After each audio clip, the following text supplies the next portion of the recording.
now it's really important that we can all get behind Andy Burnham as the next Prime Minister. You are now supporting Andy Burnham as Britain's next Prime Minister.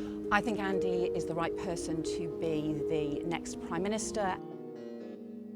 Foreign Secretary, very good to see you. It's been an extraordinary few weeks. When you saw those desperately bad results in the local and national elections, did you think it was time for the Prime Minister to go? Well, I said at the time, those local election results, that we had to face the results and also to recognise that, they were really bad results for us. And I think we had to listen to what people were saying across the country. And I think that discussion has been taking place within the party, and you saw the conclusion that Keir Starmer's come to and the announcement that he's made. And I think that this has to now be an opportunity for us to, as we saw Andy do in Makerfield, Andy Burnham do in Makerfield, to try and reach some of the people who had lost confidence in us when we saw the local election results, but came back to us during the Makerfield by-election, because it's really important as a government that you have confidence of people right across the country. The Prime Minister said that it was clear that the party did not believe he was the right person to lead the party into the next election. Did you tell him that? So Keir Starmer's been the leader of the Labour Party for 6 years. 4 years in opposition, 2 years in government. And it's only as a result of his leadership that Labour got into government. And I never thought that would happen. I didn't think that Labour would be electable again. It's only because of his leadership that that's happened. It's also that what he's made possible by getting Labour into government, being able to do things like bring NHS waiting lists down, being able to do things that are really important right across the country, including getting investment into our economy. You know that I would never I would never talk about discussions with cabinet ministers through many years and private discussions. I never do that. But you're not denying that you said to him I'm not actually, no, because if I answer any of those questions, you will then ask me the next one. You know that I don't talk. I don't talk about that. It's what people want to know. No, I think what people want to know is what is the right thing now. I do think we had a problem after the local elections, and you could see, I could say on the doorstep that, well, people had lost confidence in whether or not we were on their side. And we were doing amazing things, we were doing really important things, but actually for a lot of people, because of some of the things that had gone wrong, you had that sense people had stopped listening to us. And it's really important that we address that and we deal with that. Because if you allow that void, said to the Prime Minister, it is right that he has gone. Let me just finish that point. If we just leave a void, that we are not actually recognising that people weren't hearing anything that we were saying, didn't matter what, a list of achievements. If we leave that void, what happens is hardliners and extremists step in. And what happens is that's when you get the politics of grievance, that's when you get the politics of anger. That is not what we can do as the Labour Party. And so I think it's exactly because we believe in all of the things that Keir Starmer fought for to get us elected in the first place, that I also think that now it's really important that we can all get behind Andy Burnham as the next Prime Minister, and to make sure that we can make reaching out to people who had lost confidence in us and earn back that support and respect. These are really difficult jobs as both leader of the Labour Party and being Prime Minister. These are difficult jobs, and government is challenging. I know that. I've served under previous Prime Ministers and been in politics for some time, but it's really important that we do that and build the confidence. We've got a lot to get through, so just very briefly though, just to be clear, the Prime Minister did make the right decision to go, and you are now supporting Andy Burnham as Britain's next Prime Minister. I think Andy is the right person to be the next Prime Minister and next leader of the Labour Party, but I also think the tasks are on all of us, because we have got to earn back respect and support. We've got to keep delivering the big changes across the country, whether it be on the economy and on jobs right across in every corner of the country, whether it be on our public services and our NHS, and whether it be dealing with the kinds of things that I'm dealing with all around the world as well. Now, you won't talk to me about conversations with cabinet ministers, but Andy Burnham isn't in the cabinet yet. Have you spoken to him? I have, and I'm not going to go into the detail of private conversations there, but one thing I can say is obviously I have talked to him about some foreign policy issues. In the last couple of days? Yeah. And I spoke to him yesterday. Yesterday? Yeah, I spoke to him yesterday specifically about Ukraine, because I'm here at the Ukraine Recovery Conference here in Poland. And, what I can say, which is what I always knew, is he's 100% behind our unwavering support for Ukraine, for its defence, for its security and for its future. Ukraine is really important for the security of Europe, the security of the UK, and that is why that friendship with Ukraine is fundamentally important to Andy Burnham, to the Labour Party, I think to the whole of the UK. And do you think Andy Burnham supports the main planks of Keir Starmer and your foreign policy?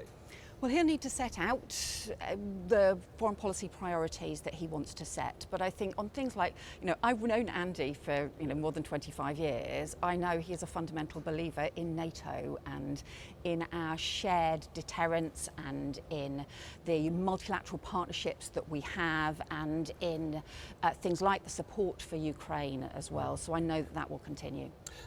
There are reports that he is going to appoint the till recently senior civil servant at the Foreign Office, Ollie Robbins, to a senior post in his government. Given that Keir Starmer sacked him only recently, would that be the right thing to do? You wouldn't expect me to comment on individuals or individual But you could appointments. You could work with Ollie Robbins. We know that, I think I said at the time, Ollie Robbins has a huge a career in public service as a dedicated public servant. But again, I obviously wouldn't comment on the speculation. There was a time when you wanted to be leader of the Labour Party. In fact, you ran to be did. leader of the Labour I Party. did. Why not this time?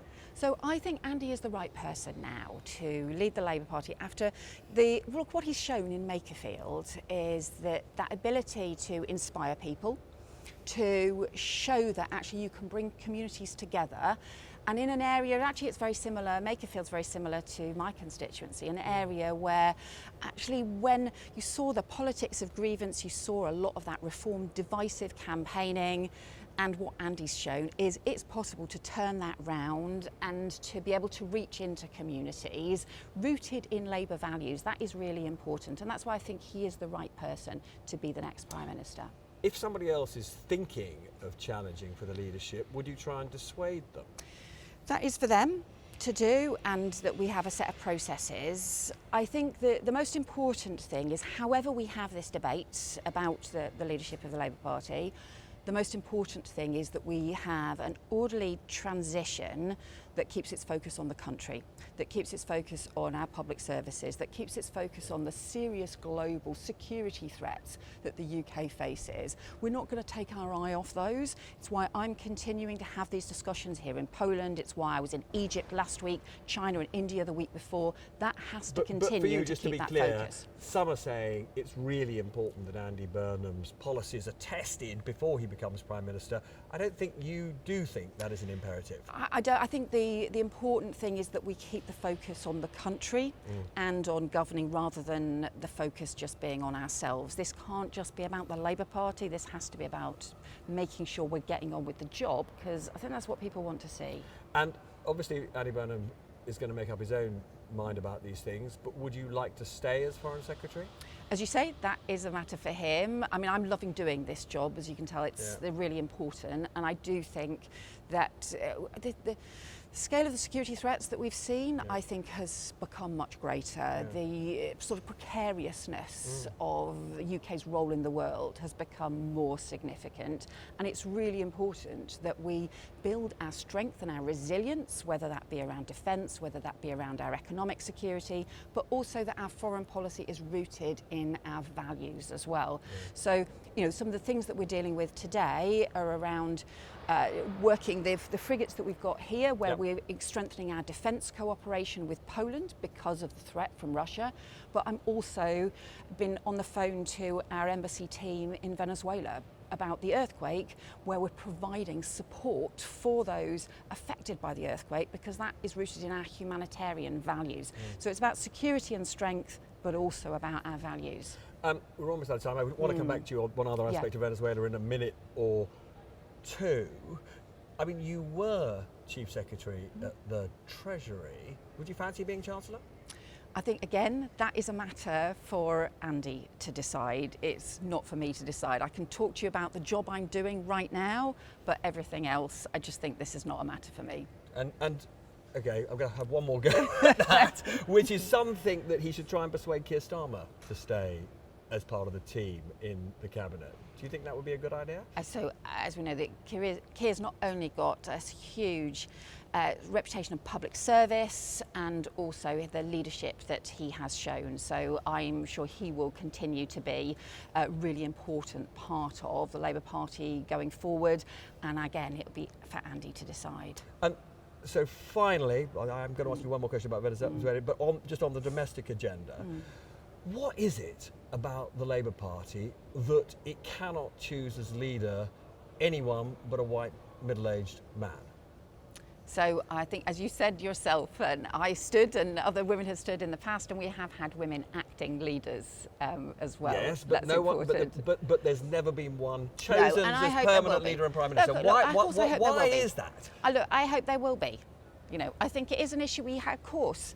I want to see a woman leader in future.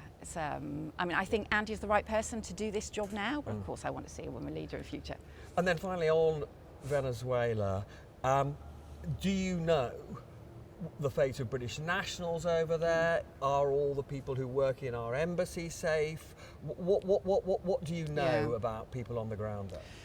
So we know there was widespread devastation as a result of this terrible earthquake, and I've been in touch with our embassy team. We are making immediately available £2 million of emergency humanitarian assistance so that we can get search and rescue teams into the country, so that we can do full assessments of the damage that's being done. But what we're also doing is working with the United States, with Canada, with the United Nations, and making sure that we can get support in for Venezuela, for the people who just badly need our help. I mean, obviously we've got to help desperate people on the ground, but are embassy staff okay? So yes, all of the embassy staff and those connected to them have been accounted for and are safe, and that's really important obviously to us. That's one of the first things that we do, and we have also making available contact details for any British nationals who are in Caracas and in the region who need assistance. The British Embassy team are still operating and will provide any assistance that we can, and will also provide the additional help and support in. Foreign Secretary, many thanks.